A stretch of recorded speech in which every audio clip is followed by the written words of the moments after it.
নমস্কার। আগামী 5ই জুন 22শে জ্যৈষ্ঠ বুধবার দিন শ্রী শ্রী ফলহারিণী কালী পূজার একটা বিশেষ টোটকা পদ্ধতি উপায় বলে দিচ্ছি।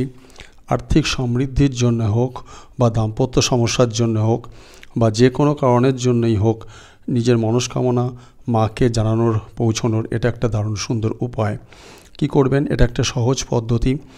সেটা বুধবার দিন আপনি শুদ্ধ বস্ত্রে অন্তত 16টা কলা আছে, কাঁঠালি কলা হোক, মর্তমান হলেও ভালো হবে। কাঁঠালি কলা বা মর্তমান কলা 16খানা আপনি কিনে আনবেন, যেন একটা ছড়ার মধ্যেই সেটা থাকে, একভাবে কোনো নষ্ট না হয়। 16টা কলা আপনি কিনে আনছেন একসাথে, বা সেটা আনার পর সেটাকে পরিষ্কারভাবে ধুয়ে নেবেন, গঙ্গা জল ছিটিয়ে দিলেন তার মধ্যে। পুজোর সময় সেটা করতে পারেন কাজটা।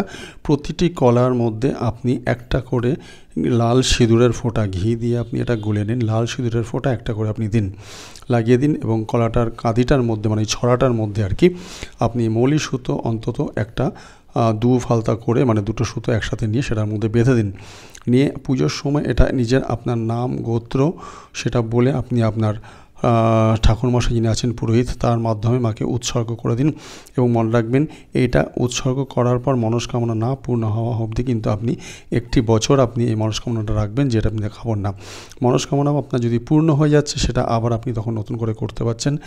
এটা একটা দারুণ চমকপ্রদ উপায়কারী টোটকা। কিন্তু দেখে নেবেন, কলা কেনার সময় সেটা 16টা হতে হবে, একটা কাদির মধ্যে সম্পূর্ণভাবে, এবং কোনো কলা যেন তার মধ্যে নষ্ট হওয়া বা পোকা হওয়া যেন না থাকে, পরিষ্কার 16টা কলা সেটা একভাবে থাকতে হবে। এবং প্রতিটি কলার মধ্যে একটি করে সিঁদুরের ঠিপ বা ফোঁটা লাগিয়ে দিয়ে তবে সেটা নাম গোত্র দিয়ে উৎসর্গ করবেন।